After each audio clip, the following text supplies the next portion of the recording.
UndergroundVideoNetwork.com presents the We Talk Too Much podcast. This is where the fun begins. Comic books, superheroes, sci-fi, gaming, and everything nerdy. That's it. This is just too weird. Now, here's your host of the We Talk Too Much podcast, Mike and Richard.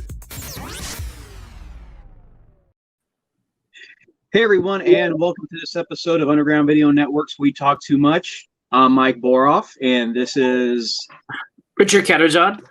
Rich. How's it going? Pretty good. Uh-oh. My phone's going off. So here we are, the first week in a long time that we're not going to be talking about WandaVision. So good night, everybody. No, it's been a week. The great thing is people genuinely are still talking about this show, and I have friends that waited to they stuff was spoiled, but my one friend Kim actually waited until the show was done so she could binge it, and I think that's going to be one of my next projects is just the Oh, wow. The full-on binge. Yeah, it's going to be kind of. Oh, I was just saying, and there's also that documentary out too. It dropped on yesterday. Yeah, Friday. So watch that. I think this show was so plagued by rumors and everything, and I remember one of the big rumors weeks ago was that, it's going to be 9 episodes, but there's going to be a 10th special episode, and I think the making of was what people were thinking and talking about. Yeah, that's what I think so too. And I haven't got a chance to watch it. I've seen a couple clips here and there. I legitimately am really interested because I really want to. I really do. I want to see what it went into making this. I mean, really think about it. Like the set design. Here, I'm sorry, my slide. The set design, all that stuff. It's just mind blowing. Well, I got so engrossed in watching it, I almost forgot to start the show. I forgot to send Mike the links and everything. So, because I'm one of those guys. Like, even if I rent or buy something digitally on one of the websites, I still like to have a physical copy of it because I love the behind the scenes making of. And some people, they ask me, it's like, well, doesn't that ruin it for you? Seeing how something was done. For me, it makes it better because then you get to see the hard work that went into making it. And I really can't. I can't even imagine. Can you imagine, Richard? I mean, like every week they would have, or their shooting schedule would have to go through that entire town and change billboards, the building front faces, the town itself. Some of that's digital, though. I could imagine. We're living in another world now, but that almost you and me could almost make something like that because with the software Unity, Blender, or some of that stuff, we can. That's pretty cool stuff nowadays. Yeah, dude, I'm telling you, Rich, me and you are both old enough. Like when we were younger, the idea of making a movie on our own was like nigh impossible.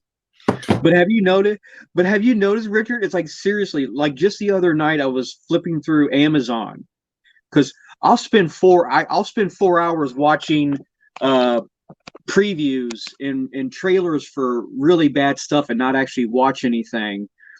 And some of the movies that are out there, I mean, God bless them for, having the creativity to make them. But some of these movie previews you watch, you're like, oh my God, like really? Somebody made this? This is horrible. I think some of this had to do with Hollywood shutting down with COVID too. I think a lot of it was like independent creators coming out of the woodwork, shooting their own stuff and everything. Perfect example. A friend of mine shared this on Facebook just a couple nights ago, Richard. It was a preview for a movie coming out, probably directed. Well, it's not even directed. That's how old I am, Richard. I keep wanting to say direct to video. It's not direct to video anymore. But it was something like Sharks of the Corn, and it was supposed to be like Children of the Corn, but with sharks. And I watched a preview for that, and I'm like, oh my God, this is like how? But you were telling me earlier, you were watching it. I'm gonna watch it. That a lot of the stuff that they did, some of it really was still practical effects. Yeah, they like some of the downtown sequences, where it was like really wide shots and stuff like that. They filmed that wide, and there was a lot of even wire effects. I know Elizabeth Olsen was talking about how she loved because she was able to fly, but Vision was the same way, and some of the other ones was the same way. Or Agatha Harkness, she was flying everywhere, so she thought it was really neat that there was more than just her flying around all over the place. And they did that with wire work with green screen, but yet they did wire work, so it looked pretty cool. Some of the stuff they were doing. Oh yeah.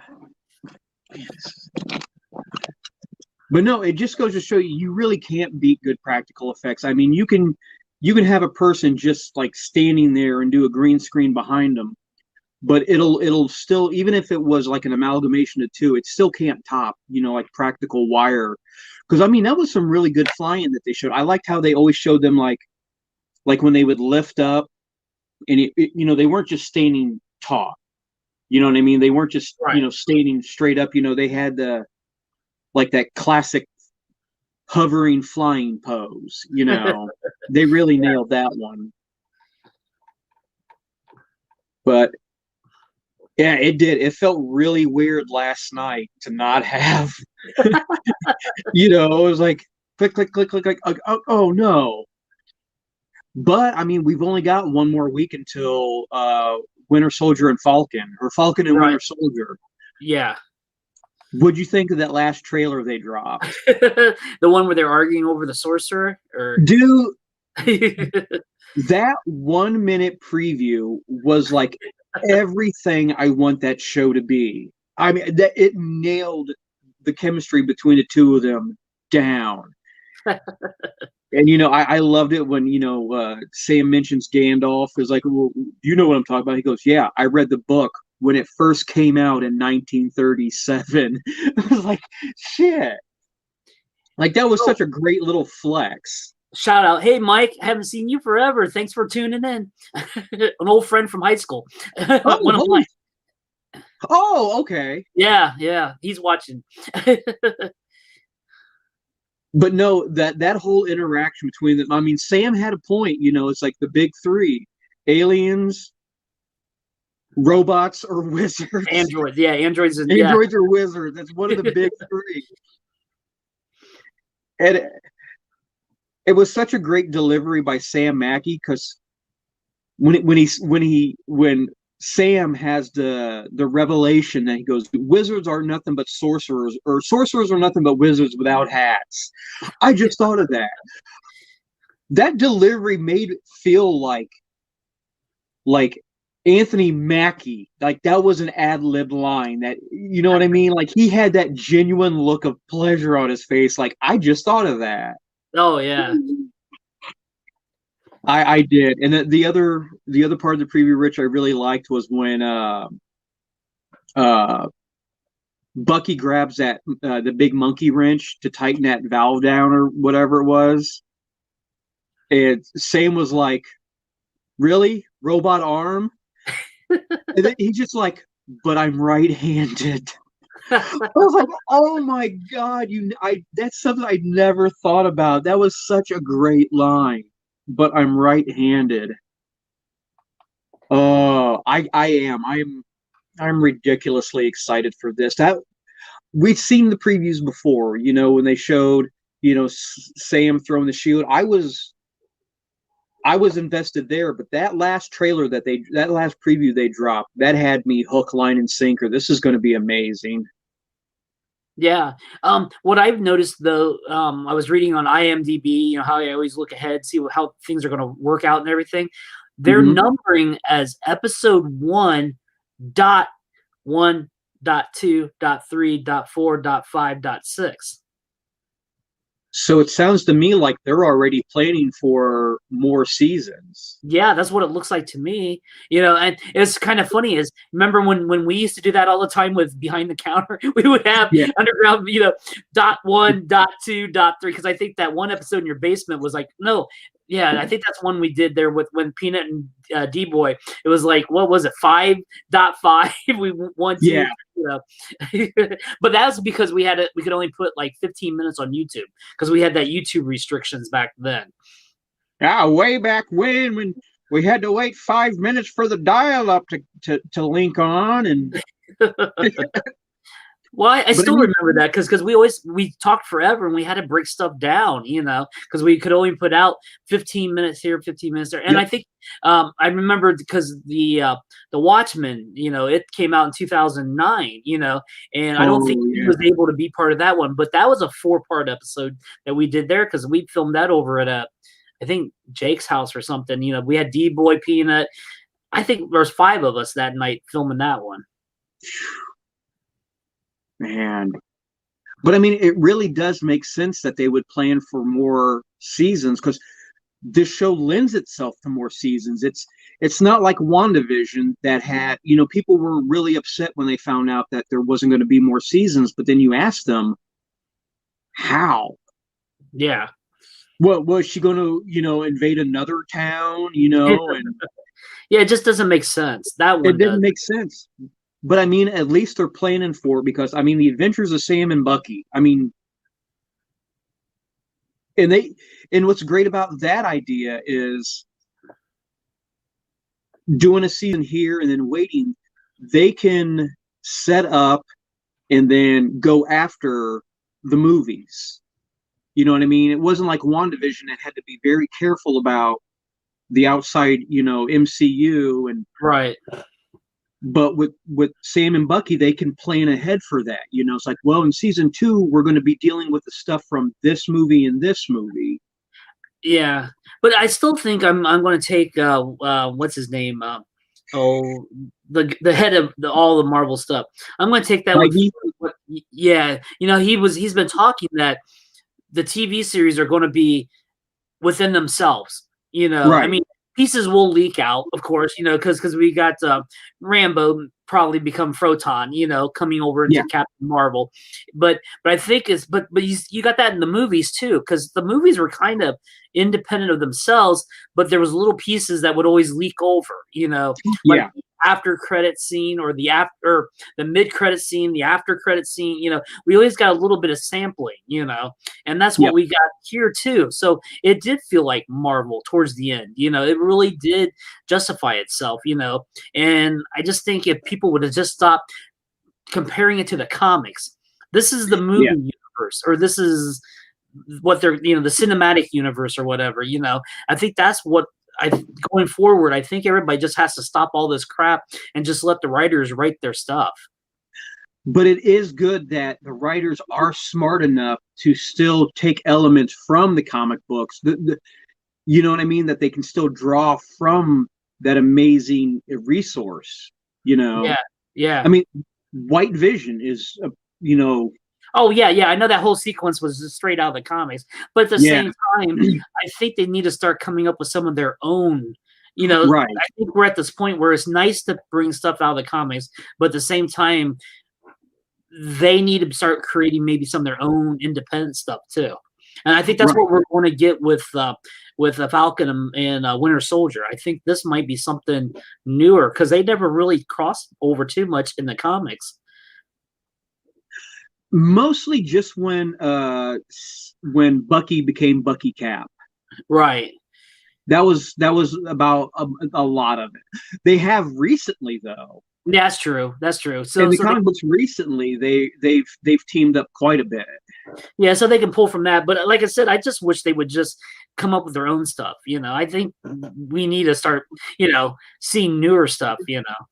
Right. But I do like the idea that they've been able to, like I said, it's like a balance between the two worlds. they've been able to pull some stuff from the comic books, but go completely original. Agatha Harkness is a great example of that. Because if you really think about it, Richard, I mean, the idea of them coming up with somebody completely new to fill that role, Right. would have kind of sucked, when it been like, hey, this would have person. Falcon and Winter Soldier 2, Baron Zemo. Right. They're taking the concept of Baron Zemo, but I mean, we already know from Winter Soldier that, or in Civil War, that's not, the Baron Zemo we know from the comic books, like at all. But it's still, yeah. Well, I still think would be pretty cool because they would do that part where maybe be like Thunderbolts, where they might be, like deceiving everybody, and then they'd be, heroes, but at the same time be villains. Because maybe that's what they're going to do with that other Cap, the replacement that the government has. Oh, that's yeah. But they did that in the comics too. So, I mean, they're taking a lot of this from the comics, just like before. But I just wish everybody would stop speculating. You got all those comic book websites that's creating all that clickbait crap that we know this. No, you don't know nothing. No, you don't. Yep. And that's what I think hurt WandaVision, was all that extra. Oh, this is going to happen. This is, like you were saying, and that really hurt, and I read some at the start, but by episode 4, I just quit reading all that stuff, Yeah. The most that I did was like when we did when we do the show, it wasn't so much, like, well, this place said it was, here's what I think, you know what I mean? I'm letting my imagination, but I never got anchored by it. Yeah. It was something fun to talk about, but in the same time, it wasn't like, I guarantee if this doesn't happen, I'm going to riot and I'm going to be disappointed. And,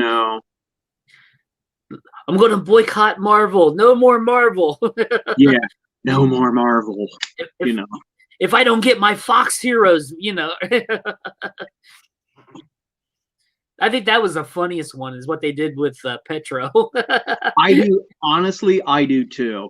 Because you know what? It really did remind me of Richard. And I hate to say pre-internet, but it was before like everybody got online with message boards and talked about. Remember the big, everybody was talking about Iron Man 2. Was it Iron Man 2? No, 3. 3 with the Mandarin. Yeah. I knew what you were going with. Yeah. Everybody was like, "Oh my God, Ben Kingsley's going to be the Mandarin," and then it was just like, "No." Yep. That was great. I really think that them doing that on WandaVision was almost like a nod to that. It's just like, here's what you're all thinking, but I still think he might be part of he still could be part of that whole operation, because remember they broke him out of prison in that one little DVD extra in one of those little mini movies, the 10 Rings. Yeah. So and they got the Shanghai in the 10 Rings, so Yeah. Someone wants to buy followers. Nah, we don't need fame. Seriously, someone just posted, we want to buy followers. Oh, man. Speaking of robots, but it felt really weird to not have WandaVision. I mean, you think about it, Richard, it was like only 9 episodes, but it's like a few weeks ago, Richard, we were talking about, remember what it was like before the coronavirus? And now it's just like, do you guys remember what it was like while WandaVision was still on? But we still got some CW shows on. Yes, man. Talk about good timing. This last week's episode of The Flash was pretty interesting. It was great to see, again, since we're going to be talking about new stuff, spoilers, Yep. Oh my God, it was so good to see Cisco and Caitlin back. I mean, I have no offense to Allegra and what's his name, Chuck, but I mean, come on, it just didn't feel right, and to see Caitlin and Cisco back and then just slipping right into the groove, that was great. Yeah, and the special effects were even halfway decent because we got that little battle between, Frost and Flash when she put the speed, what was that stuff? The X, Velocity 9 or something. Yeah, and did that one part where she was like up on the building there and was trying to, and that looked pretty cool. I know it looked kind of cheesy, but they spent a little bit on that episode. Yeah, and it was neat the way they touched on, well, not touched on, but since Barry's been drawing from the artificial Speed Force, which, God damn it, listen, God, can we just knock this shit off? I'm tired of every season dealing with Barry losing or almost losing his speed. It's gotten old. Come on, man. But the idea of him having speed learning, well, that was. Honestly, Richard, that was the one thing that bugged me because the preview made it sound like, because this is established power in the Flash universe, was he had speed reading, right?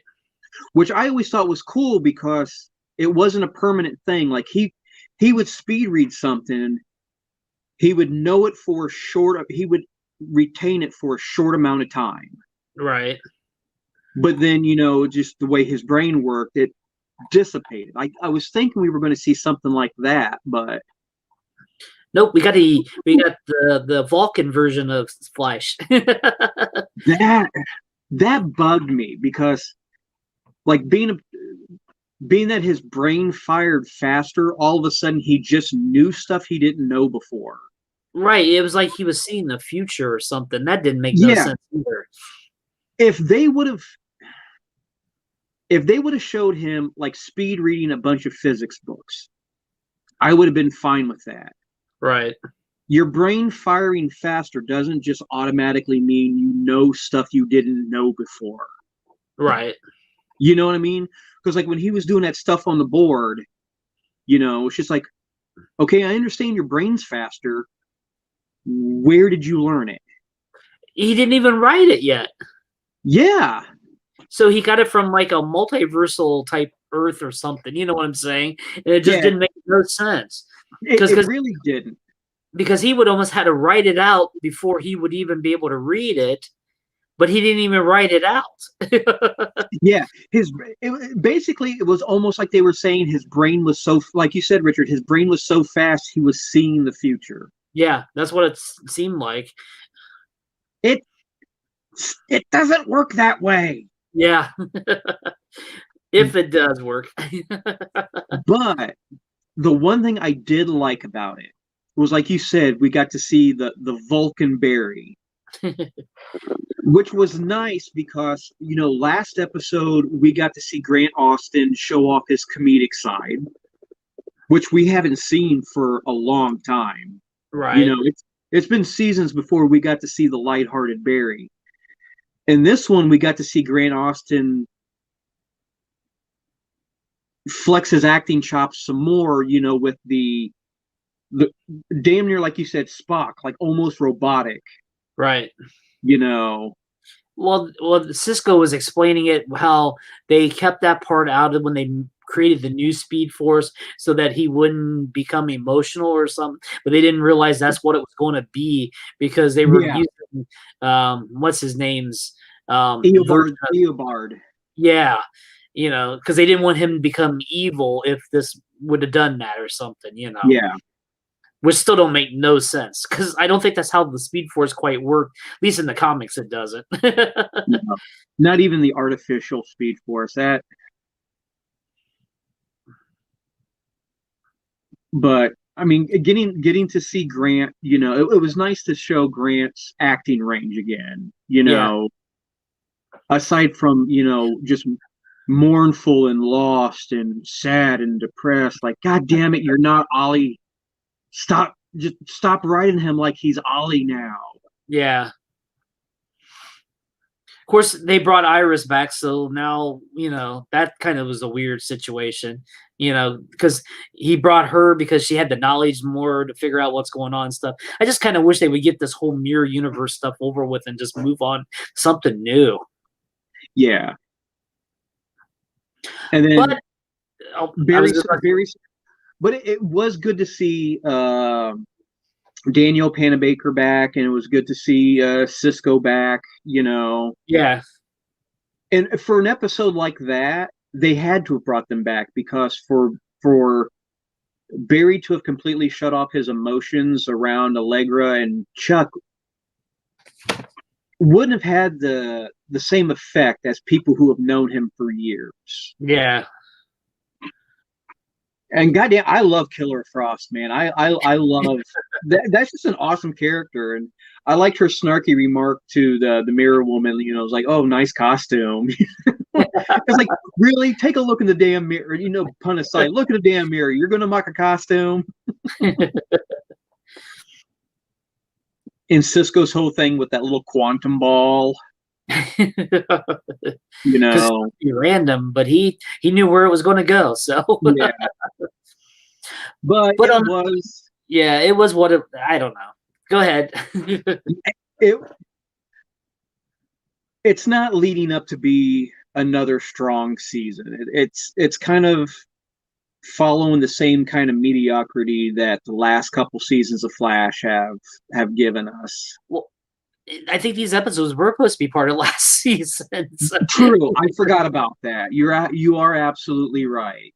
Yeah, because I thought they were supposed to have this whole mirror universe wrapped up last year, and then they couldn't do it because they think they missed like 3 episodes was left.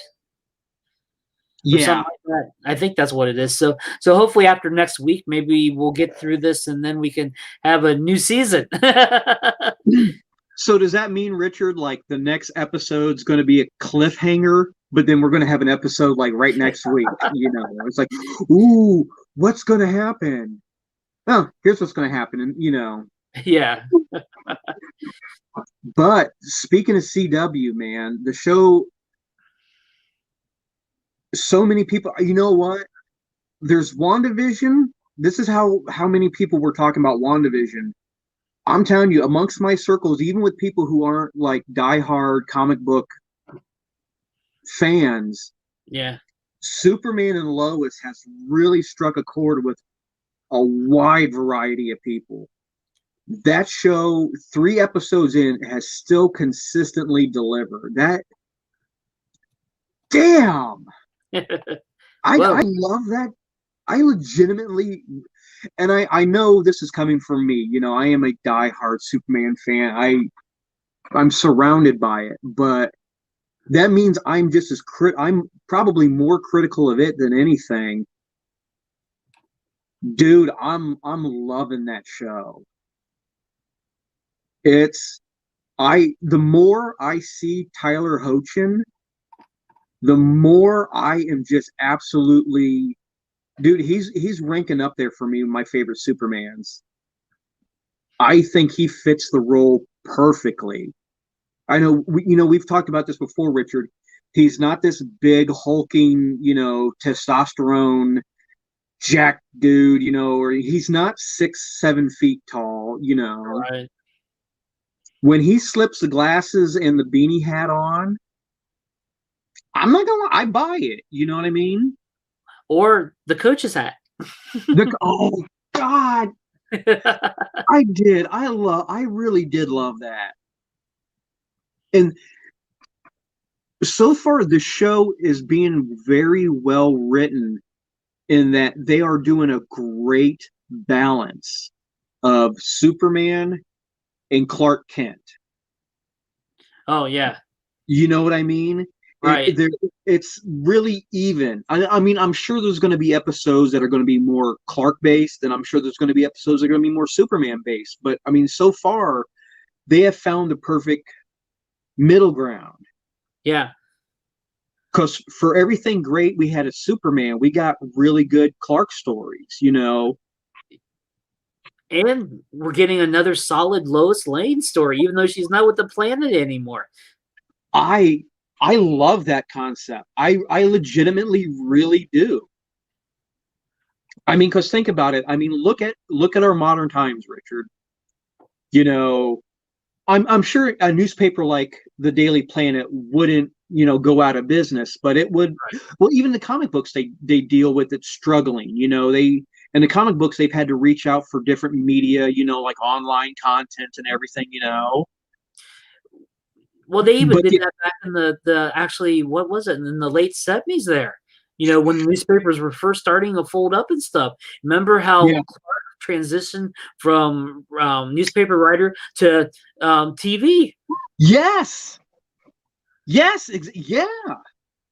That's And when Morgan Edge was introduced because he owned the TV station. yep.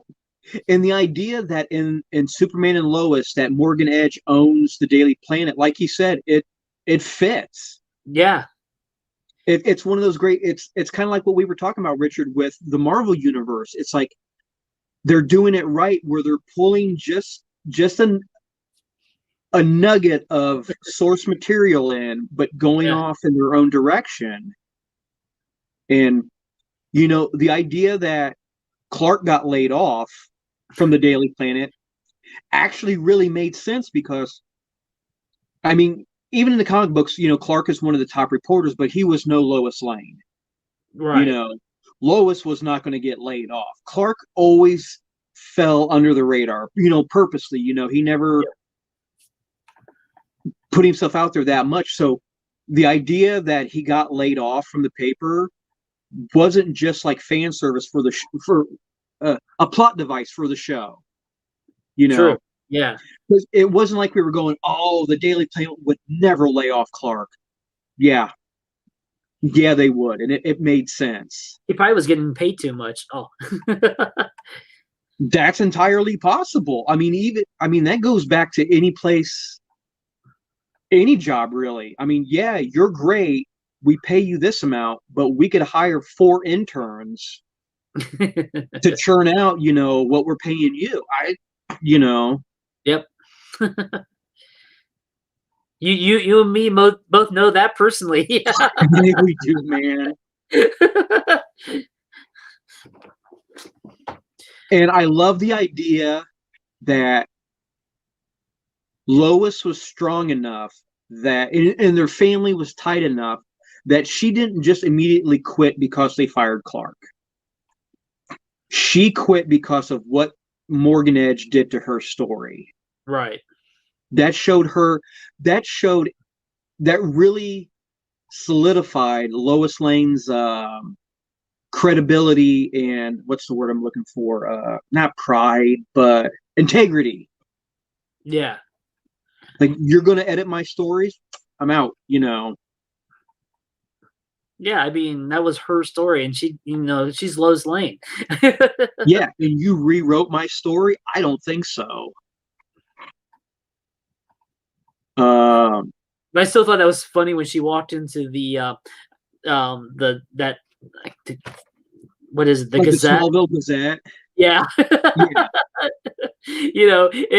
And then her car blew up outside, and they both looking at it there. And didn't the editor said something about you're making an impression already or something like that?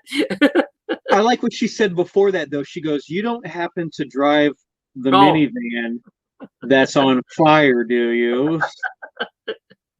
Oh, like, oh man. I kind of like that actress for some reason. I looked her up online and stuff, and I like her for some reason. The editor at the the Gazette, she's pretty cool. I like her. I liked her one delivery when Lois came to or to get the job. She's like, "Yeah, I'm the editor, the sports writer, the editor, the like she basically was the entire newspaper, Right."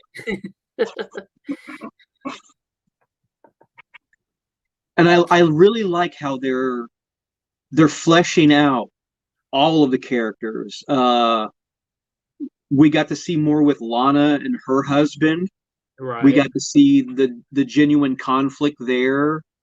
We got to see more of the daughter, and the real life, real world struggles that she's going to. That was a great moment.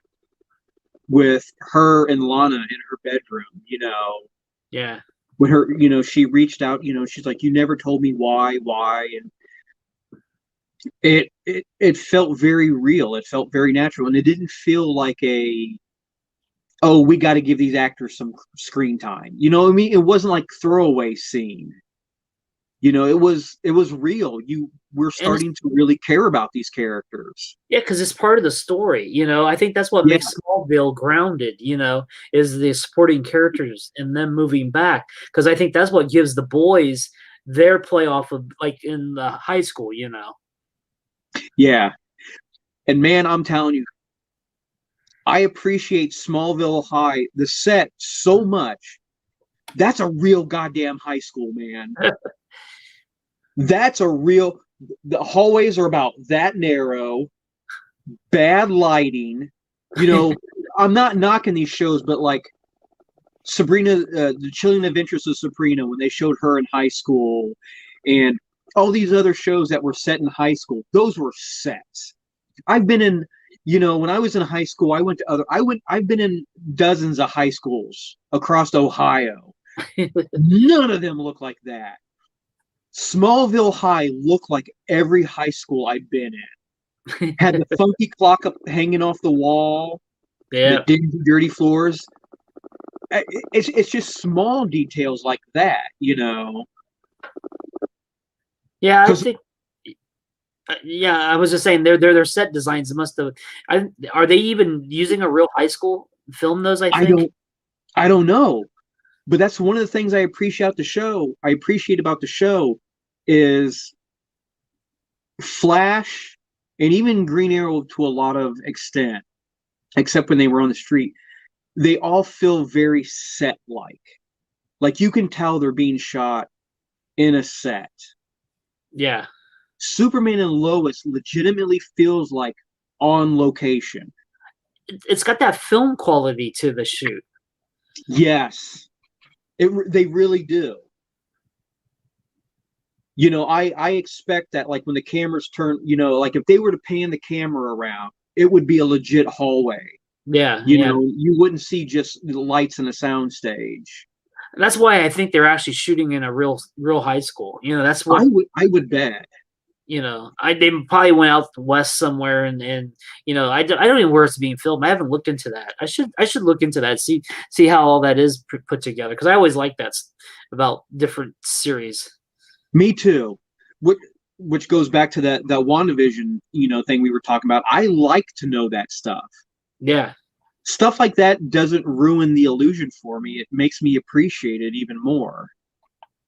Like I really wouldn't doubt if the Kent farm, like, hey, we found this farm out in the middle of nowhere,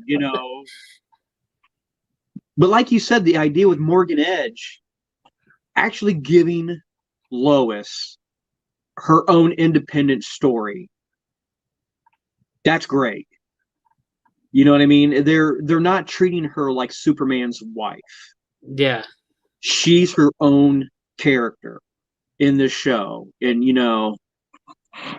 And I was really thinking that would happen. She would go off and do her like blogging. How like reporters when they get fired they do their blogging stuff. Yeah. But she would have got a job at another little paper. I thought that was just crazy.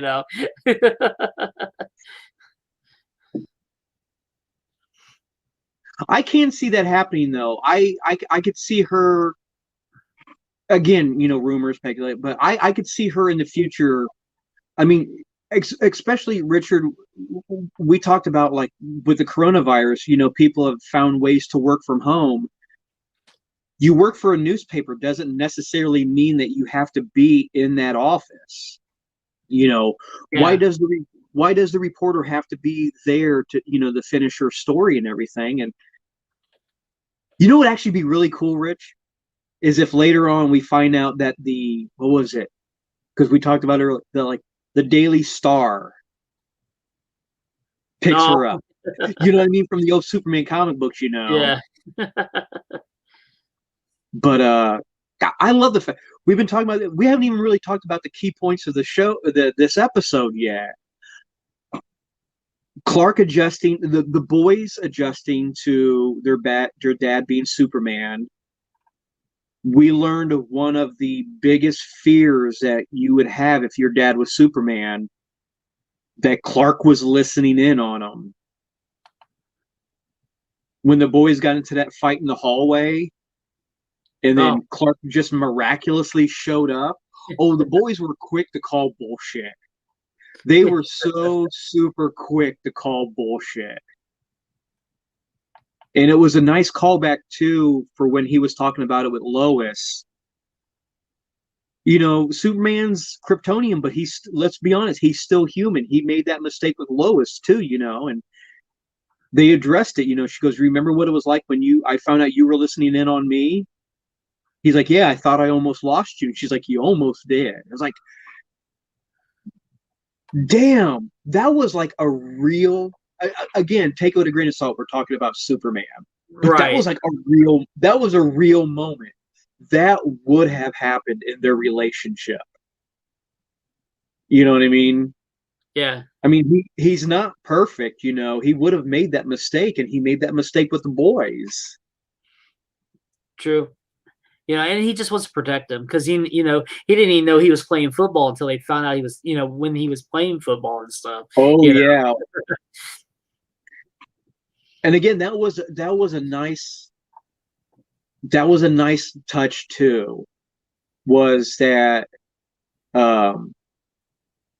Jordan trying out for the football team started off as like a way for him to get back at the bullies, but he ended up liking it, not so much that he liked playing football, but he liked the friends and the camaraderie he was forming playing the game. Right. You know. And of course, at the same time, it's chapping Jonathan's ass. You know, it's like, screw you, man. This is my thing. You know, there's that whole legitimate, real good sibling rivalry. But I like it how he allowed him saying that would probably help him. So he actually defended his brother and stuff. That to convince Clark that he needs to play football. Yeah. Which was another nice nod to even like way back. I say way back. Smallville. Smallville was a great example. You know, Clark always wanted to play football. Jonathan wouldn't let him. You know. And it was a nice toss back to, Clark's story about how he wanted to play baseball when he was in high school, but his dad didn't let him. You know, yeah. I did. I loved that. Well, I looked it up. They are filming most of those on location. They're in let's see, where is it? I brought up. They're filming on locations. They're like two spots. British Columbia, in the lower mainland region of British Columbia, and then there's also Vancouver Delta in Vancouver, where some of the sets were being built. For like everything is filmed in Canada. Yeah, I know, especially CW. Oh, CW, God. Like the entirety of Supernatural, like all 1,200 seasons were shot in Canada, you know. Yeah. Between them and the Hallmark movies are all filmed up there. Oh my God, yes. Oh. Yeah, I know. I just look into production. Of course, what I think is cool is some of the stuff is actually being filmed in Atlanta a lot now too, like the Marvel movies and stuff. So yeah. Mm-hmm. Because did you notice, Richard? Kind of off topic, but I used to watch that cartoon. Oh, I still watch. It's not on right now, but Archer. At the end of it, it was always they had that. The film company's logo was like a peach, and it was like Georgia. You know, right? Yeah, that's. I've noticed that. I've noticed that same. That same film studio logo or whatever has been popped up in so many other things I've been watching here lately. Yeah, that's the film commission in Atlanta. Okay. Is what that is, because Steve Harvey's Family Feud is filmed down there too. Yeah. because I think all of Steve Harvey's stuff is actually filmed out of Atlanta because that's pops up, because that's what that represents. So. But again, the interaction with Clark being a father, making mistakes, and the boys are always really quick to call, like, you lie, they know their dad's Superman, but that doesn't mean they're letting him get away with shit. You know what I mean? They're still calling their dad out for stuff. And that little fight sequence they had in this last episode. Dude, again, it struck that perfect balance. That fight scene, where Lois goes to meet her contact at the hotel, and the guy we saw earlier that set fire to her car is there. We learned that Clark's not the only super person on the scene right now, because that was a hell of a good fight scene. Not only was it a good fight scene, that was an amazing Superman fight scene, because I could go over that entire scene frame by frame and tell you what all I loved about it. But, like, they showed Superman taking his legs, and that was perfect, Rich, because it showed